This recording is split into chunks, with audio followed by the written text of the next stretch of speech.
তাহলে দোস্ত মমতা দিদি আবারও গোটা বাংলাদেশকে খেপিয়ে দিলেন। উসমান হাদিকে কে হত্যা করেছে এবং হত্যাকাণ্ডের পিছনে কে আছে, কার হাত আছে, মমতা দিদি নাকি এই খবরটি জানেন।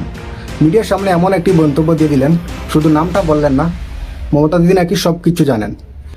আপনারা ভিডিওটি দেখুন, সম্পূর্ণ ভিডিওটি দেখবা এবং ভিডিওটি শেয়ার করে দিবা।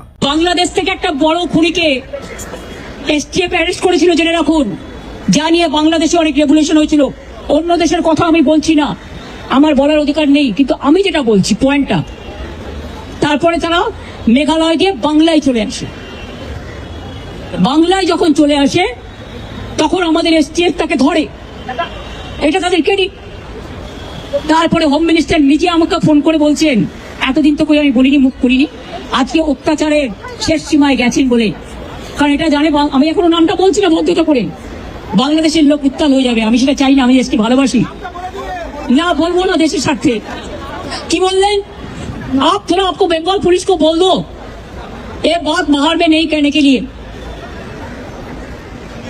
ये देश के लिए है। কাকে দিয়ে খুন করিয়েছিলেন, কার কার নাম বেরিয়েছিল?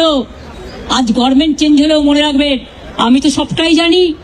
আমার হৃদয়টাই একটা কথা ভান্ডার, তথ্য ভান্ডার, সত্য ভান্ডার। আমি তো সম্পদের ভয়ে কর্মীদের জলে ভাসিয়ে দিয়ে দল ছেড়ে চলে যাব না। আমার তো অ্যাক্সিডেন্ট, আমাকে তো কতবার বলেছে